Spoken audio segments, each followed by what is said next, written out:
this product lost me almost $2,500 US. If you want to know what happened, stay tuned. Hi guys, if you don't know who I am, my name is Thomas Parkinson and I've been selling on Amazon now for 4 years, and I'm doing the online arbitrage model, basically buying low from retail stores online, selling on Amazon for a profit.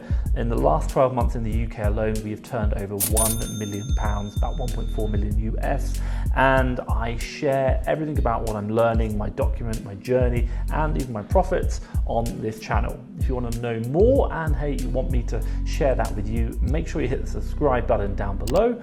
That is going to let you know when it comes out. And hey, if you like these videos, make sure you give me a big thumbs up at any point throughout the video. It just lets me know that you like this content. If you don't know, recently I've created my Amazon USA account, and we've got a team of sourcing VAs, and we've probably done like 10,000 US in the last couple of months in sales, but I'm reviewing deals on their products that they want to buy. So it's a normal day for me, and I'm reviewing the deals that my team have brought in, and I'm just checking the ASINs going through. And I checked this one ASIN today. Now what I did is, as part of my normal process, I'll do the profit and ROI, and I was quite happy with this product. We can buy it today for, I think it's like $10, and we can sell it for like 22, given the market price is really happy with that. Now the interesting thing is once we're happy with the profit and ROI, I'm now trying to get an idea of how many I should buy. And on the tool, an FBA multi-tool I use here, and this is not just FBA multi-tool, there are lots of other tools that you can use, but what it did say is it showed me that this product had good sales. And what do we mean by good sales?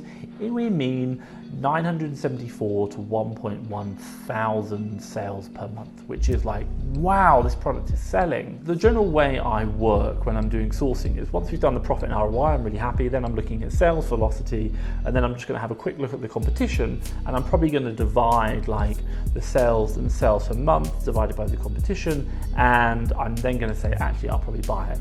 Now what I'll do is I'll quickly flick over to FBA Multi-Tool's sales data so you can have a quick look at that. So you can see here all the competition. Now this product is selling nearly 1,000 a month, and my God, the competition is like next to non-existent.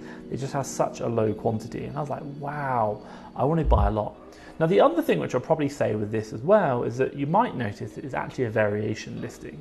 So there is a variation on it, and if I jump down to Keeper quickly, and I'll show you the variation, they're about equal. There's only 2 products in the variation, but I'll show you that. So let's jump down to Keeper and I'll show you the variation. So you can see here the 2 products, and you can see pretty much the rating 56 on the one we're looking at and 44 on the other one. So pretty much about equal. So if we were to say one selling 500 and the other one selling 500. Now for me, I'm seeing there's other competition on the listing, and I'm thinking, hey, you know what, I probably won't buy all 500, but I'll probably buy half, because 250 selling per month, I'm really happy. So if we take the $10 per product, which is what we can buy it for, and then we multiply it by the 250 products, we're going to get a cash value spend right now of $2,500 that I'd be wanting to spend on this product. And I'm like, wow, I'm going to be making great profit, and it's going to be selling super fast. I'm super happy because of that 1,000 volume. Yes, I found a great deal. Now, the one thing I would just want to say here is I pretty much went to supply and added 250 into the basket to see, can I actually get into 250? And yes, they had 250 in stock.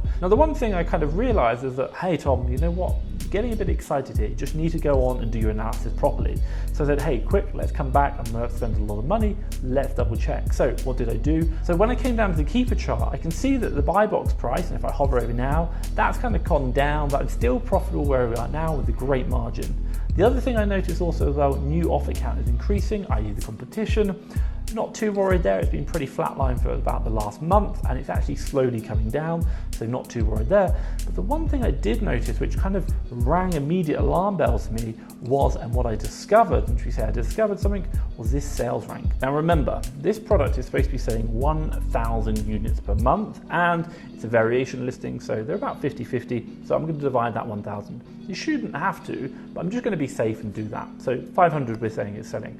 Now I looked at this sales rank chart and I looked at that line, and I was like, even in America with much higher sales velocity than in the UK, that graph does not look like a product which is selling 500, even 1,000 or even 500 units per month. It's like something doesn't seem right.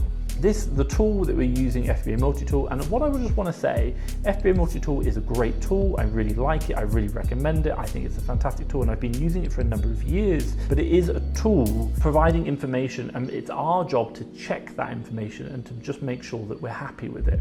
We should never ever take this information blindly. And what's happening here is that, in my opinion, what I'm seeing is that the information coming from the tool doesn't match up with what I'm seeing in the keeper chart, and as a result, I could be making a bad decision. How big are a bad decision? Well, I could be out there buying right now $2,500 worth of this product, whereby it's just not selling that, and I'm probably going to be sitting on about a year's worth of stock. That is going to be a big cost in my business. Now, what's happening? FBA Multi-Tool is overestimating the number of sales per month. It's saying 1,000 for this listing. Now, if I come down and look at Keeper, like I said, I just don't think it's doing that. Now, let's double check this. The one thing we do know is if we scroll down, this product is sales rank 25,777, and it's going to be in the kitchen and dining. Now, one other thing I always check if I'm just wanting to double check something is I'm going to jump over to the Amazon free sales estimator, and I've already typed this in here, and you can see if I'm in the USA, sales rank 25,000, kitchen dining, this product is selling 270. Now we've got FBA Multi-Tool saying 1,000, Jungle Scout saying 270. For me, that's quite a big variation. You know, that's a 4 times, not like 4 more, 4 times. That's pretty massive. Now, also as well, think about it is actually a variation listing. So how you want to interpret them is up to you. For me, generally, I'd probably take the listing on its own to say this does 270, but what you might want to do is then divide, you can if you want, divide that 270 by the number of variations and attribute, you know, the highest proportion of reviews to that one listing, which is the highest proportion of 270. I hope that makes sense. But quite simply, what am I seeing here? Well, the tool is giving us one number. When I come down to Keeper, I'm seeing a different number, and let's jump back to that Keeper chart and I'll show you now. Now, some people do talk about a methodology whereby looking at this count the drops method, 28, it kind of works, but when you're doing higher volumes, it's not a very good one. But for me, I'm looking at this and I can see movement, but I wouldn't use count the drops method for where it is now. It's too low. But what I would say is that my understanding of, should we say, roughly sales rank, how Keeper charts look, and the corresponding number of sales would lead me to believe that this graph does not look like a product which is selling 1,000 units per month. It looks like a product which is selling 250 maybe. I'd probably go a little bit lower, but I personally don't think it's selling that much. And as a result, I could have made a very, very bad mistake. What am I really trying to say here? Well, look, first things first, I just need to be very crystal clear. What I'm not saying is that FBA Multi-Tool is a bad tool, not a tool. I really like it. I think it's a great tool, and I think it adds so much value, and I actually recommend it, and I use it in my business, and my team use it as well. What I'm trying to say is that these tools, as great as they are not 100% perfect, and we need to just be very, very careful that whenever we see the information, we don't take that information blindly. What we do is we interpret it, and then we form our own picture, and then we make our decision from that. Now, whether it be like using the tool to look at the sales estimation, or even where tools give us like a number or a score, that's just an interpretation of the information they're seeing. The true answer is, even when it comes to sales ranks, sales velocities, sales estimations, they are exactly what they say on the tin. They are sales estimations. They are not perfect. And it is up to us as Amazon sellers to really hone our craft to become skilled. And I think what I'm really trying to say here is use these tools, they're amazing, but don't ever rely on them 100%. It's up to you to fully understand what they're trying to tell you and to interpret that information and sense check it when something doesn't seem right. Why? Because I've done this time and time again with many, many people in coaching calls and even in my own business, whereby we have read a tool, thought it was right, and actually didn't properly interrogate the information, and we would have seen it maybe on the Keeper chart. Something just was a bit off. It wasn't like a normal, there's something a bit wrong with it. And had we spent more time questioning that information, we would have noticed that perhaps maybe the information we're getting from one source was actually incorrect. So top tip for you here is about questioning the information. Now that leads me nicely on to this exact example whereby we are looking at a tool telling us X amount of sales, and I looked at Keeper and I felt something was wrong.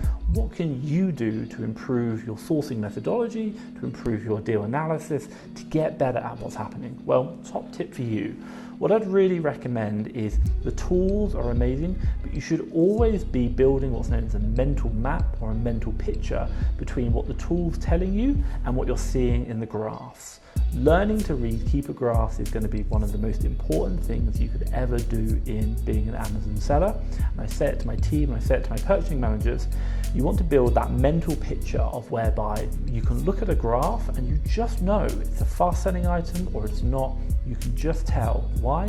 Because you've seen so many graphs over so many times that you just understand straight away that's a fast selling line, that's not. And if I give you an example, what we'll do is I'll put a couple of graphs around here. Let's put a super fast selling one up here. Let's put a slow selling one here, and then maybe put some like medium ones down here. And the idea is just by looking at any one of these graphs, I don't even need to look at a tool. I don't need to look at anything else. I can just look at that green line and go, super fast selling, that's not selling. I don't need the tool to tell me it. The tool just helps confirm what I already know.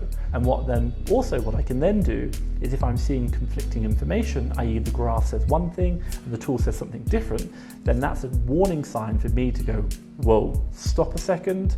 Let's start investigating this more. Let's sense check it. And hey, let's just be careful with the approach. And that's what I want to share with you today. And this video is to say we have some amazing tools out there, and FBA Multi-Tool is one of them, is the fact that these tools really help us in our deal analysis, in our sourcing and everything. But it's our job as Amazon sellers to sense check what they're doing and to interpret the information, and when we're maybe getting misleading signals, to slow down and to really question it. And hey, even do a small test purchase, not go and invest $2,500 US like I was about to. What I will say for you guys is double checking your ASINs is a must. Obviously checking that information is super important to know how to estimate sales and build that mental map. So what I'm going to do is drop a video around here about 3 ways to estimate sales when looking at any ASIN or any product, and that's going to help build that mental map and obviously flag any issues like maybe you see in this one. Watch that video, it's going to really help you out. But what I will say is hopefully you've liked this video, and hey, maybe I've saved you some money. Give me a thumbs up, and hey, if you want to see more videos like this, hit the subscribe button down below. That's the subscribe button down below. But for me, Thomas Parkinson and FastTrackFBA, thank you very much.